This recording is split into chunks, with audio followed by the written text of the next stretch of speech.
वैष्णव जन तो तेने कहिए जे, पीड़ पराई जाने रे, पर दुखे उपकार करे ते, मन अभिमान न आनी रे। जब भी हम ये भजन सुनते हैं तो हम सभी के जहन में एक आकृति उभर कर आती है, और वो आकृति है महात्मा गांधी की। सत्य, अहिंसा, सर्वोदय, सत्याग्रह। जब भी हम ये शब्द सुनते हैं तो गांधी जी की विचारधाराएं हमारे समक्ष आ जाती हैं।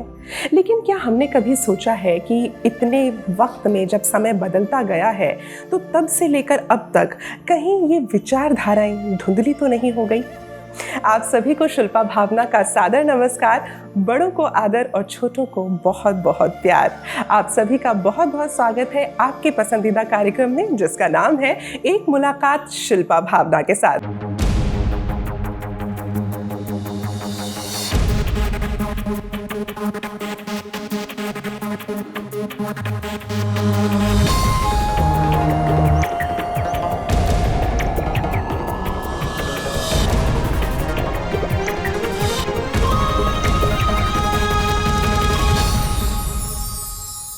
आज हम आपकी मुलाकात करवाने वाले हैं गांधी जी की पौत्री से। जी हाँ, गांधी जी के 4 बेटे थे। सबसे छोटे बेटे स्वर्गीय श्री देवदास गांधी जी, उनकी पुत्री श्रीमती तारा गांधी भट्टाचार्य जी। आज वो हमारे साथ हैं and we are going to try relive Gandhi ji through his granddaughter Tara Gandhi Bhattacharya ji. प्रणाम माँ। बहुत बहुत आभारी हूँ इस मुलाकात के लिए, और आपका शुक्रिया करती हूँ शिल्पा भावना का और सिद्धार्थ साहिब जी का। इस कार्यक्रम में मुझे आपने सम्मिलित किया जी, और उम्मीद है, मैं अपने लिए आशा करती हूँ कुछ ऐसा कह सकूँ जो किसी के लिए कोई अर्थ रखता हो। आपका बहुत बहुत स्वागत है। और क्योंकि मैं ये जानती हूँ कि पूरी दुनिया आपको तारा माँ के नाम से बोलती है, तो मैं भी माँ ही पुकारने वाली हूँ। बेटा ज़रूर, ये बहुत बड़ा सौभाग्य होता है जब आजकल के बच्चे मुझे माँ कहते हैं, तो उससे ज़्यादा कोई उपाधि नहीं हो सकती। माँ, आपने अपना जो पूरा जीवन है वो गांधी स्मृति और दर्शन समिति को अर्पित किया है। आप उसी पे लगातार काम करते रहे ताकि जो गांधी जी की विचारधारा है उसको हम हमेशा, समय भले ही बदलता जाए लेकिन हर समय के अनुसार लोगों के साथ जोड़े रखें। तो कैसा आपका ये अनुभव रहा है और किस तरह आप आज भी जो गांधी जी की विचारधारा है उसे लोगों के साथ जुड़ता हुआ पाती हैं? तो मैं कहूँगी बेटा कि तुमने कहा गांधी स्मृति और दर्शन समिति, तो उससे मैं इसलिए जुड़ी हुई हूँ कि पहले वो बिरला हाउस कहलाता था, और जब गांधी जी की वहाँ हत्या हुई जी, और वो रास्ता एल्बुकर्क रोड कहलाता था, जो 30 जनवरी मार गया आज। हाँ जी। तो वहाँ मैंने गांधी को बहुत करीब से देखा। उसके पहले भी मेरे पहले 14 वर्ष गांधी के सानिध्य में, कस्तूरबा के सानिध्य में, और उस जमाने का जो माहौल था उसी में मैं पली। मेरे में कोई पांडित्य नहीं है, कोई दावा नहीं है कि मैं कुछ लिखती हूँ या मैंने अध्ययन किया है, लेकिन वो जो अनुभव हुए, हाँ, उसकी मैं आजकल सांकेतिकता देख रही हूँ। बापूजी और बाकी और उस जमाने की छोटी छोटी बातें उस जमाने में जो थी, उसमें आज महान सांकेतिकता देख रही हूँ। हाँ। तुमने कहा कि मैं इस काम में जुड़ी हुई हूँ, लोगों तक संदेश पहुँचा रही हूँ, ये बहुत बड़ी बात होगी मेरे लिए कहना। मैं तो स्वयं की खोज में हूँ। मैं सोचती हूँ कि मेरी जीवन यात्रा जो है वो चरखे के सूत्र पर है। क्या बात है। और उसमें जो अनुभव होते हैं बहुत रोमांचक अनुभव होते हैं। Mohandas Karamchand Gandhi,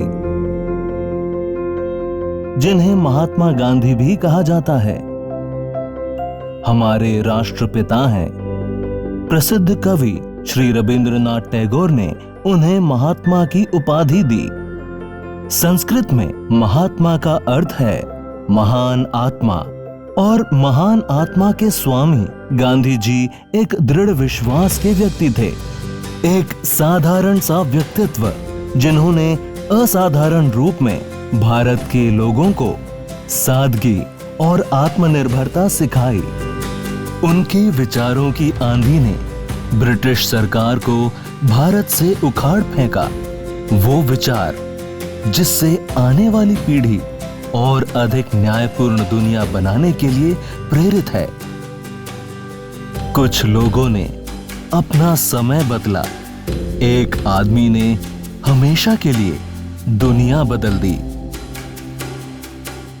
Kasturba Gandhi national memorial trust जो है उसके साथ भी आप जुड़ी रही हैं, जिसके माध्यम से जो ग्रामीण महिलाएं या बच्चे हैं उनके लिए भी कामकाज करने का जो अवसर मिला आपको। ये एक ऐसा ट्रस्ट है जिसे स्वयं गांधी जी ने शुरू किया था।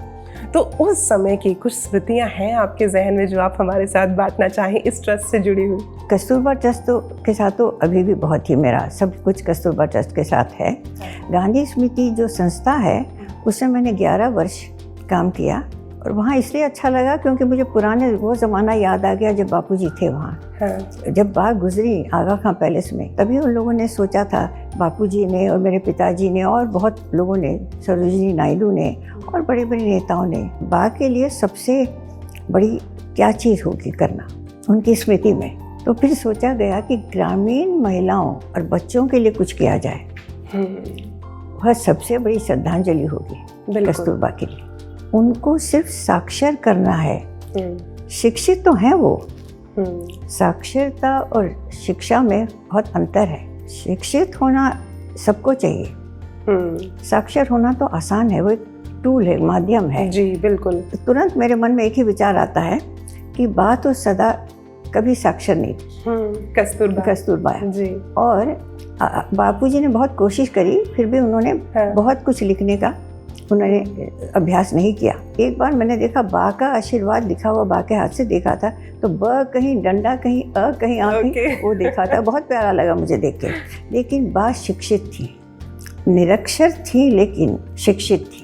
और ये बात हम लोगों को आज बहुत ज़्यादा समझने की ज़रूरत है, क्योंकि अगर हम आज के युवाओं से जोड़कर इसे देखें तो कहीं ना कहीं हम लोग वैल्यूज़ भूल जाते हैं। लेकिन हमें ये याद रखना ज़रूरी है कि सिर्फ अक्षरों की लिखावट सीख लेना पढ़ा लिखा होना नहीं होता। तो अक्षरों की लिखावट तो हम सीख लेते हैं, लेकिन कई बार पढ़े लिखे होने का जो एक व्यवहार है वो हम किसी को नहीं दे पाते। तो आज के समय में वो देना बहुत ज़्यादा ज़रूरी है। आपको लगता है जो गांधी जी की विचारधाराएं थी, चाहे हम सत्य की बात करें, हम अहिंसा की बात करें, हम सर्वोदय की बात करें, हम सत्याग्रह की बात करें, तो आपको लगता है कि ये जो विचारधाराएं हैं इनकी प्रासंगिकता आज भी है और लोग इसे मान रहे हैं, खासतौर पे युवा? सत्य जो है वो तो सदा रहेगा प्रासंगिक, सदा रहा है, सदा रहेगा। और आजकल दुनिया में एक भय है सब में, विश्वास का भाव। राइट, बिल्कुल। और इसको कैसे हम इससे ऊपर उठें, क्योंकि ये अगर युवाओं में ये है कि नहीं, ऐसी बात नहीं है। हम सब मिलके हमें सोचना चाहिए कि हम आज के नागरिक युवाओं को और बच्चों को क्या शिक्षा देते हैं। आज हमारे पास आपके लिए एक बहुत ही अच्छा सा सरप्राइज है, बिकॉज ये सरप्राइज उसी सत्य से उठकर आ रहा है। So here is a surprise for you.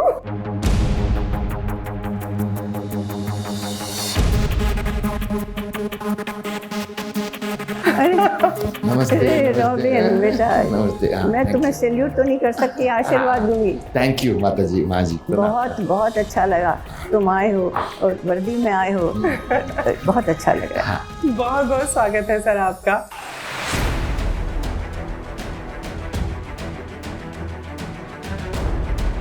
खाकी वर्दी में खादी के विचारों को संजोए ये है एक पुलिस वाला गांधी। आईपीएस रॉबिन हिबू, जो भारत के पूर्वोत्तर राज्य अरुणाचल प्रदेश से प्रथम आईपीएस बने। संघर्षपूर्ण बचपन से शौर्यपूर्ण अस्तित्व तक पहुंचने के लिए रॉबिन हिबू ने गांधी जी की विचारधारा को अपना जीवन बना लिया। और क्यों ना, आखिर इनके बचपन पर भी कस्तूरबा गांधी के आंचल की छाप थी। आप न केवल अरुणाचल प्रदेश के पहले आईपीएस हैं, बल्कि आप एक ऐसे व्यक्ति हैं जिनकी जो जड़ें हैं वो कस्तूरबा गांधी जी के आश्रम से जुड़ी हुई है। बिल्कुल, बहुत अच्छा। तो सर मैं आपसे जानना चाहूंगी किस तरह से आपका वो बचपन रहा जहाँ पर कस्तूरबा गांधी जी के माध्यम से आपके जीवन में गांधी जी की भी छाप आ गई? मेरा बहुत नसीब अच्छा था कि मैं ऐसे पहाड़ों में जन्म लिया जहाँ कोई, मतलब क्या कहते हैं, उस समय में तो बहुत ही दुनिया से दूर, असम से जो एक जो औरत आई है जिसका नाम है गुनोबाइडो, आज मैं उनकी तस्वीर भी लेके आया हूँ, क्योंकि हमारा देश में ऐसे लोग हैं जो आज गांधी का विचार को हिमालय तक ले जाने वाले हैं। ऐसे लोग हैं जो जो जो आज इसको हम आदर करते हैं। आज मैं जो कुछ भी हूँ, ये मेरा सर्वप्रथम गुरु है। क्या बात। ये पहला जिंदगी का फोटो है, उसी आश्रम का एक झलक। ये इसमें हम अच्छा, आप यहाँ हैं और ये गुनोबाइडो, अच्छा ये अकेली थी और हमें यहाँ पे हर सुबह आकर के ये क्या शरण्य आश्रम में था? ये कस्तूरबा गांधी आश्रम सेवा केंद्र, तो होम विलेज में। तो इसीलिए मैं लेके आया हूँ, जब हमारे गांव में एक बार कोलेरिया का एपिडेमिक हो गया, सारा 1/3 सारा गांव वाले उस बीमार में उसका देहांत हो गई। ये गांधीवादी गुनोबाइडो ने वहां से नहीं गई, हमारे साथ रही, अपना मुंह में आज भी याद है वो जो मास्क लगा करके किस तरह से बर्तन साफ करके या उसमें पानी को बोल करके पीना, ये करना है।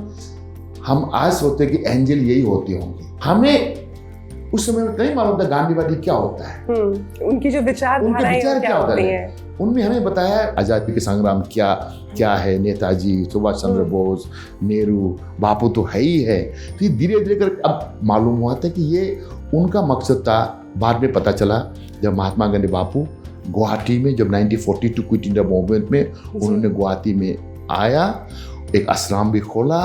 उसी आश्रम में सब आसाम के जितना युवाओं उनको आह्वान किया कि मैं तो पहाड़ों में नहीं चढ़ सकता हूँ, इतना हिमालय वो दूर में, मैं आप नौजवानों से मैं आप आग्रह करता हूँ कि आप लोग आइए, हमारा जो संग्राम में ज्वाइन कीजिए और उस पहाड़ों में जाना है। और जाने से पहले आप इस आश्रम से ट्रेनिंग लीजिए।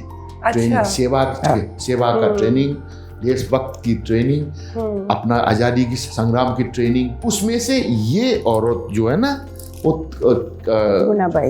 गुनोबाइडो, उन्होंने बापू की आवाज़ को उसका ग्रैंडफादर से सुनी, उसका आवाज़ सुना, तो उन्होंने ज्वाइन किया।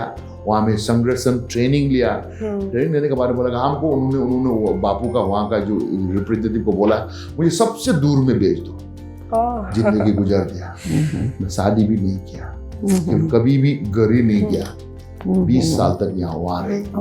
तो यही कारण आज जो कुछ भी है वही जिंदगी का पहला माँ और पिताजी को के बाद में हमें पढ़ाया लिखाया, जिंदगी क्या होता है, मेहनत क्या होता है, झूठ बोलना के सत्य क्या होता है। मैं आज उसी गांधी सेवा केंद्र आश्रम की जीता जागता, जो कहते हैं ना, गांधी बापू तो चले गए लेकिन उसका जो क्या कहते हैं ना, उसका फिलॉसफी, उसका जो देश के लिए, जो मानवता के लिए सोचते हैं, जीता जागता आइडियल अब मैं हूँ। आप कस्तूरबा गांधी आश्रम के प्रोडक्ट हैं और आप माँ वो व्यक्तित्व हैं जिन्होंने गांधी जी के साथ और कस्तूरबा माँ के साथ बहुत लंबा समय बिताया है। और मैं कह सकती हूँ कि एक ऐसा समय जो शायद अविस्मरणीय है, जिसे कभी भूला नहीं जा सकता। आपने कभी उनके मुख से उस अरुणाचल की या उन वादियों की बात सुनी? आज जो रॉबिन भाई ने जो कहा उससे मैं बहुत भावुक हूँ और दिल को छू गई वो बात, क्योंकि इसमें हिम श्रृंखला की शक्ति है जी। और आजकल कौन मिलते हैं जो अपने अध्यापिका को याद करें जी। इसमें मैं देखती हूँ एक गांधीवादी, आपने कहा रॉबिन, तुम्हारे मुंह से वाद शब्द अच्छा लगा, लेकिन मैं गांधीवाद को बदल के कहूँगी गांधी प्रेम या गांधी खोज। बिल्कुल, क्योंकि वाद कुछ जचता नहीं है, पहली बार तुम्हारे मुंह से जच गया, क्योंकि वो अंदर से आवाज आई थी, बिल्कुल दिल से था, तो बिल्कुल दिल से बात थी, इसलिए मैंने उसको स्वीकार कर लिया। तो बापूजी के बारे में कहूँगी, जो उनका संघर्ष था वो सत्ता के किसी व्यक्ति का संघर्ष नहीं था, बिल्कुल राजनीति के व्यक्ति का नहीं था, वो नागरिक का था, नागरिक का था, आम आदमी का। आप एक पुलिस की वर्दी में होकर भी पुलिस अफसर नहीं है, आप एक नागरिक की तरह से बात कर रहे हैं। बिल्कुल जी, देश के लिए क्या उचित है करना, और आप वही करना चाहते हैं। सर, अगर मैं आपकी बात करूं तो जो पुलिस फोर्स होती है वो भी ऐसे ही होती है, कानून का पालन करवाना है, लेकिन अगर कोई नहीं पालन करेगा तो शपथ भी लग जाती है। तो ऐसे में जब आप अपने अंतर्द्वंद को देखते हैं, क्योंकि आप गांधी जी से बहुत ज़्यादा प्रभावित हैं, उनकी विचारधाराओं से, और वो हमेशा से ही अहिंसा को लेकर लोगों को जागृति देते रहे हैं, और आप हैं पुलिस फोर्स में जहां पर अगर कोई कानून का पालन ना करे तो थोड़ी सी चपत जरूरी हो जाती है। तो उस अंतर्द्वंद से आप किस तरह से निपटते हैं? मेरा ये मानना है, चाहे वो क्रिमिनल हो या आम आदमी हो, अगर उसका जिंदगी में बदलाव ले आना चाहता है, उसके दिल को बदलो, उसका दिल को ऐसा, उसको प्यार से, मोहब्बत से, चाहे तुम उसको, ताकि दिल का उसका अंतरात्मा होना चाहिए जिसमें गलत हो। मैं जिंदगी में बहुत ही ऐसा, जब हम डीसीपी, एसएसपी, मेरे 5 डिस्ट्रिक्ट का मैंने कप्तान भी रहा, बहुत बार मुझे जब बापू के आदर्श से कुछ क्रिमिनल से बिना मारे हुए, बिना कुछ किए हुए, उसका दिल में प्यार, डर या आगे की प्रायश्चित की और भी उम्मीद, तुम उठ सकते हैं। एक आतंकवादी को मैंने पकड़ा था जंगल से, और उस समय में किसी ने कहा कि इसको तो मुझे कहीं से बोला इसको तो वो कर दो, अच्छा, क्योंकि आतंकवादी है। मैंने अपना सीनियर को मैंने मना किया, नहीं, जिस धर्म से वो बिलोंग करता है। मैंने उस रात को 3 बजे उस धर्म की किताब को मैंने रख दिया। तो मैंने उनको कुछ नहीं कहा, देखो बेटा, उम्र में तुम हमसे छोटे हैं, इस किताब को तुम रख लो, सो जाना, कल 10 बजे तक तुम्हें कुछ नहीं करेगा, बस उसको रख के बस चिंतन करना कि क्या मैं चूक कर रहा हूँ, गलत कर रहा हूँ, सही कर रहा हूँ। 4th डे को सुबह 6 बजे मुझे मेरा ऑफिसर आता है कि सर आप ही से अकेले मिलना चाहते हैं। अच्छा, तो मैं अकेला मिला, तो मुझे कुछ करने की जरूरत ना पड़ा, आपने जो कुछ कहाँ बंदूक रखा, कहाँ उसका ये हुआ, सारी चीज मुझे क्या प्रयोग। तो इसको सिर्फ धंधा से हर चीज नहीं माना जाए। क्या बात है। माँ, आपने गांधी जी पर किताब भी लिखी है, आप उसके बारे में हमें कुछ बताइए, क्योंकि उनकी पौत्री होने के नाते जब आप कुछ लिखती हैं तो आप उनके बहुत नज़दीक रही हैं, और उनके उस जीवन को जब आप किसी किताब में लिखती हैं तो मुझे लगता है कि अपने आप में एक बहुत बड़ा चैलेंज है। तो किस तरह से आपने इसको किया?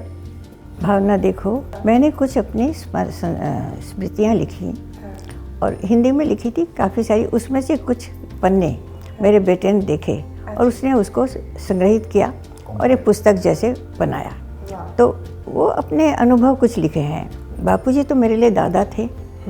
सत्य की खोज में गांधी कैसे थे, कौन थे, मोहनदास करमचंद गांधी कैसे महात्मा बने।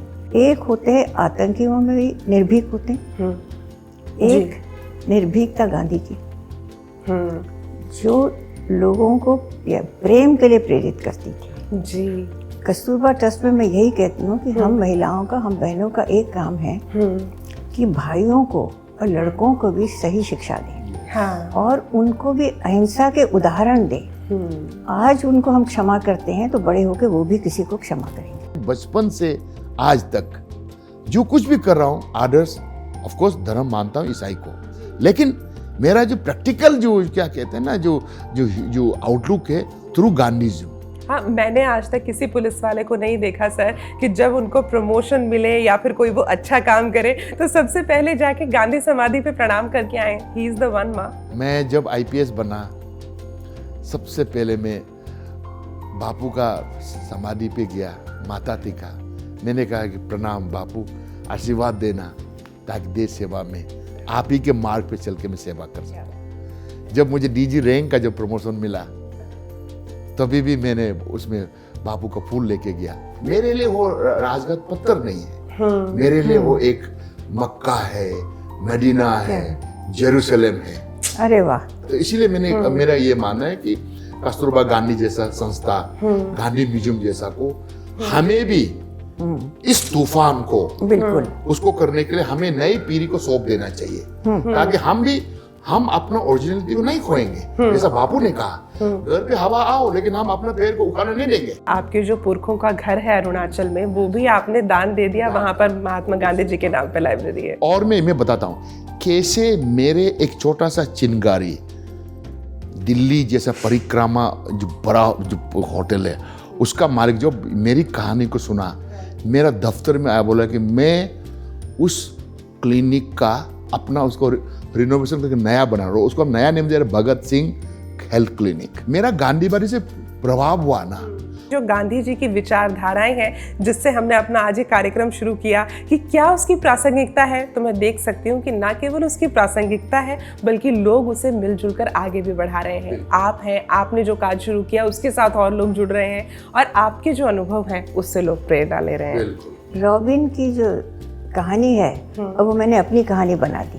हाँ, क्योंकि मैं उसके बारे में लोगों से जिक्र करूंगी, उसके बारे में कहूंगी, क्योंकि बहुत सुंदर कहानी है। इनकी कहानी अब मेरी कहानी बन गई। क्या बात है, क्या बात है। बहुत बहुत अच्छा कहा। बहुत प्रभावित हूँ आज के युवाओं से। तुम्हें ही देखो, तुम्हें कितना आता है, और रॉबिन मेरे सामने बच्चे हैं, उनको कितना ऐसे बोल रहे हैं। और मुझे हमेशा जब बापूजी मिलते थे, तूने आज क्या सीखा, किस भाषा का नया शब्द क्या सीखा। तो ये हम भूल गए हैं। मेरी बेटी पूछ रही थी, माँ अहिंसक क्यों कहते हैं, काफ़ी हिंसा हुई। अहिंसक मैं इसलिए कहती हूँ कि बापूजी ने जो विदेशी हुकूमत था उनको दोस्त बना के भेजा। बिल्कुल, वो दुश्मन की तरह नहीं गए, दोस्त की तरह गए। और वो आज भी दोस्त है। आई मस्ट कॉम्प्लीमेंट यू माँ कि आपकी मुस्कुराहट भी बिल्कुल गांधी जी जैसी है। हमने तो फोटोज में देखी है, but I can make out. मैं अब दादा थे, दादा के रूप में देखा, लेकिन मुझे मालूम था कि सब लोग बापूजी कितने महान हैं, और बा को दादी के जैसे समझा। लेकिन अब मैं देख रही हूँ उनकी छोटी छोटी बात, जैसे कुछ सीखा। तुमने आज चली कि नहीं, रोज चलना चाहिए। कभी अकेले नहीं मिलते थे क्योंकि सबके साथ मिलते थे। मुझे लगा अकेला टाइम चाहिए, तो मैंने बापूजी का, बापूजी मैं क्या करूं जीवन में, क्योंकि मुझे स्कूल छोड़ देना था। अच्छा। मैंने बापूजी से कहा कि मैं समाज सेवा करूं, मुझे आप दक्षिण अफ्रीका भेज दीजिए, मुझे खादी के काम में भेज दीजिए, मुझे ग्राम सेवा के लिए भेज दीजिए। उस समय मुझे कुछ भी समझ नहीं थी कि ये मैं क्या बोल रही हूँ। तो बापूजी कुछ देर क्षण में चुप रहे, फिर उन्होंने कहा, तारा अभी तुम्हारा कर्तव्य है पढ़ाई। राइट, हर चीज का समय होता है। तुम पढ़ोगी, तेरा बाप तुझे पढ़ाना चाहता है। स्कूल खत्म करना, अपनी माँ को अपने आदर्श मानना, और बहुत पढ़ना, जो तेरा बाप चाहता है वो सब करना। उसके बाद तू विदेश जाएगी, घूमेगी, और जब वापस देश में लौटेगी तब वही करना जो तुझे सही लगे। सर, मैं आपसे जानना चाहूँगी, जैसा कि माँ ने तो कुछ स्मृतियाँ गांधी जी की लिखी और उनका संग्रह किया और वो एक किताब के रूप में आ गया, लेकिन आपने इतने सारे और युवाओं को प्रभावित किया है कि आजकल बहुत सारे लोग आपके ऊपर किताब लिख रहे हैं। उसके बारे में हमें कुछ बताइए। बापू को जो आखिरी जो शरण था, समय था, जब उनको गोली मारा है,